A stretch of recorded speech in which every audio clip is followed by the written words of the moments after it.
Hello, Mercurial girl here. And today we are going to be discussing the element of water. So if you want to pull up your birth chart, we are going to be looking at our water signs, Cancer, Scorpio, and Pisces. We're going to talk about water element as a whole, what water does for your birth chart, and also what lacking water in your birth chart can also present like. It's me.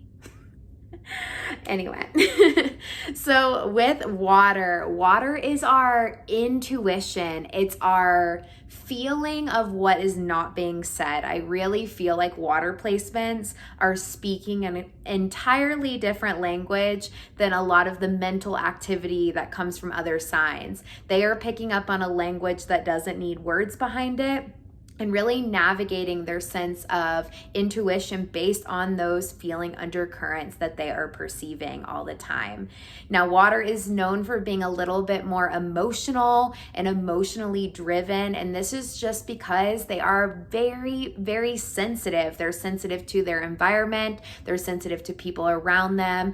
As I said, they are feeling undercurrents that we don't even see. I believe water placements really give you an inherent tie to the spiritual world, the mystical. There is an inherently beautiful peace that water signs can give this planet, because we so are out of touch with our feelings. And if we were in touch, we'd be really showing people that they are not alone inherently. And there's just so many lessons to learn from water signs. If you lack water in your birth chart, I have to work on this all the freaking time because I only have one single water placement. If you lack it, it can really be hard to connect to your emotions, and not only your emotions, but the emotions of people around you. I feel like emotions were a language that I had to slowly learn over time. I remember before even astrology, I feel like when you look to water signs, you see how something is supposed to feel. They really know how to wear their emotions outwardly, whether they want to or not. They don't always want to show that, but you can see it. If you're maybe a little Virgo, Gemini, I can see it. Anyway, water gives us a sense of flow. It's a feminine ruled sign. So there's this flowy, cyclical, intuitive nature to water placements. First water sign we are going to cover is going to be Cancer. Now, Cancer is our cardinal water sign. So they have that strong initiation energy, can charge forward with like a sense of bravery, but can sometimes lack follow through on that. So strong ability to just do things once and get things going. Now, Cancer is represented by the crab, and this is because they often hold a very hard shell around them. I honestly think it pretty much takes a pinch to break the shell and actually get the emotions going, but they would be offended by that, I feel like most of the time. So Cancer holds this strong protection energy, and it's just because underneath that hard shell is an extremely sensitive nature, and they don't just give that sensitivity to anyone. You have to earn it by allowing them to feel safe. Now, once Cancer has let you in, you get to receive all that love and nurturing they have to offer, and Cancers don't let people go. So even if someone falls away from their life, you're probably gonna have them like keeping tabs on you, because that's just how it goes with Cancer. They want to stay on top of the people that they have let in. There is a really sentimental nature to where they really value the memories and the experiences that they've had. Sometimes holding on to actual items that hold sentiment, and other times it's just really wanting to review the memories that they have, because the stuff that matters to them is these memories, their close friends, their close families, and Cancer is extremely family oriented, so family is always going to hold a top value for them. they're really tough to actually look at someone that's in their family through anything but rose-colored glasses. They really want to extend love into the family. Now, important thing to note for Cancer is ruled by the moon. Now, the moon changes signs up in the sky every 2.5 days approximately. And I feel like Cancers are known for being so moody and so crabby, but it's because their emotions are always changing. They're going to come off of a little bit inconsistent in how they feel because they have the moon just constantly influencing them and what their emotions are. So you can keep track of the moon and kind of see where the moon is and what it's doing. That can probably help if you have really strong Cancer in your chart.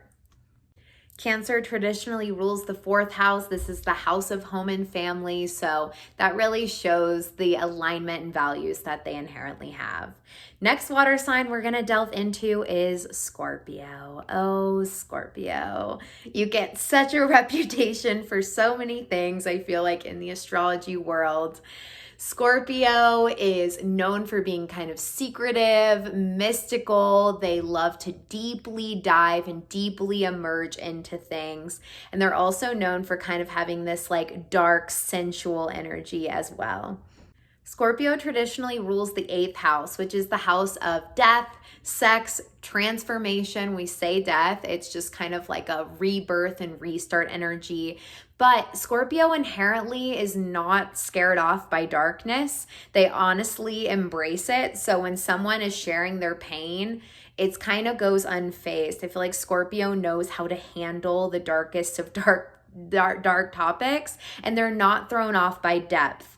What Scorpio can really struggle with, and this is a lot of the energy you have to work through if you have even strong 8th house placements as well, which is that traditional Scorpio ruled house, is Scorpio tends to struggle with vulnerability. I think all of the water signs inherently do. And as I said, I feel like this is a societal issue somewhat as well. But Scorpio really doesn't want to give something that they don't feel like they've already received some to feel safe. So they wait for you to give as much information towards them as they can derive and pull out of you, just to give you a little inch back in vulnerability. They're constantly tiptoeing on how much of them they should give the other person, and that really is up to how much you're showing to them. There is always going to be this protective mode that Scorpio has where they just don't want their true self revealed. They want to see if it's going to be safe, and you have to give a lot to get a little. I think a big part of Scorpio not always revealing their vulnerable side, not really wanting to show how much they're engaged and interested in something, gives them that reputation for being extremely sneaky, because they're going to go home and they're going to learn every possible thing there is to know about what was talked about, but they will show very little interest in the moment. They love to do a deep dive research, kind of stalker energy behind closed doors where no one can know what they're obsessed with and what they're going into. I think a lot of times if you have strong Scorpio placements, you usually have to learn a lot through trial and error. Because of that 8th house energy, that transformation and rebirth, Scorpio often goes through multiple lives within a life. I feel like they usually have to kind of crash and burn and re-rise again and again. And they just kind of learn things the tough way, but end up becoming extremely resilient because of it. And I think eventually you get to a point where you're not so much trying to control and manipulate everything around you, and realize what you can control, and then use that power for good and to be able to actually not have to hide so much of who you really are. Now, Scorpio is a fixed sign, which means that their modality is fixed, and the stubbornness to Scorpio is definitely notable. I feel like for the other fixed signs in astrology, the element kind of matches the scene. I feel like for Scorpio, water is such a cyclical, intuitive, and ever-moving and shifting element. And then to fix water is tough. So I feel like it can be extremely tough for Scorpio to change their ways. That's another reason why I feel like they have to kind of go through rebirth life path where life shows them kind of through outside circumstances, often relationships, how to start unpacking and revealing some of who they really are. Now, Scorpio is also ruled by Mars originally, and really Pluto is another planet that astrologers kind of lump into Scorpio. So Mars and Pluto are the rulers. So there's a darkness with Pluto. Pluto has like a shadowy effect to it, but once again, Pluto represents that rebirth and regeneration, and it really looks at our relationship to power and control, which is a lot of what Scorpio's lessons are, and that Mars-ruled energy is just what gives Scorpio their feist. I think Scorpios can have a great sense of humor because they're not inherently scared of any of the real truths and darkness that is definitely just as existent as the light in this world as well. And the last water sign we're going to go into is our sweet Pisces. Now, Pisces, like the other water signs, is inherently good at digging into the undercurrents and knowing how kind of the human psyche works. Pisces is the final sign of the zodiac. So there's inherently this deeper wisdom to Pisces placements. I don't always even think Pisces realizes how wise they actually are. They are constantly revealing these really, really mystical truths. I just don't always think they can inherently even tell where it's coming from, because I believe Pisces is half here and half in the spirit realm. Pisces is mutable like Sagittarius and Gemini, so there is a lot, and Virgo. So there is a lot of changeable qualities to Pisces. They're always going to be shape-shifting and kind of switching directions. That is part of the flow of Pisces.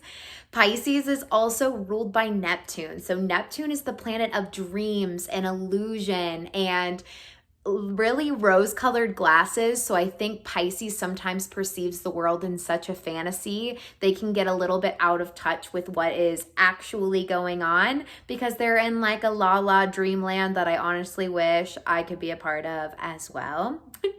I feel like Pisces dreams usually give them a lot of information. I feel like almost everyone with a strong Pisces placement is either very familiar with some form of lucid dreaming, astral travel, or just very, very vivid dreams. That's because Neptune is right there as the ruling planet for Pisces, and that is what it's all about.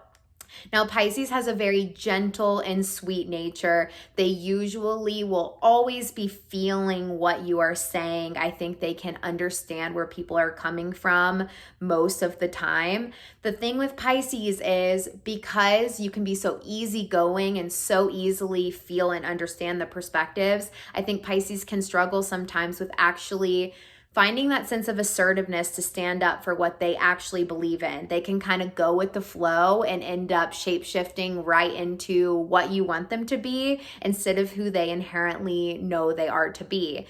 I don't think there's necessarily a full fixed mode of self. I think that's a struggle with all mutable placements, but Pisces especially for being so kind of in the spirit realm. But it's important to remember what your values are and to really note when life is kind of pulling you so far from there. Pisces placements, make sure you are taking care of yourself and you're giving yourself time to actually be alone so you can figure out where you start and other people begin, because your generosity and your intuition can be so beautiful to give, but you also want to remember that you deserve the space and time for you as well. With that being said, that concludes our water sign brief overview. Thank you for listening to another video from Mercurial Girl. If you ever want a one-on-one reading to deeply dive into your chart, go to sensefulwellness.com where I offer my one-on-one readings. I will see you next week with more Mercurial Girl.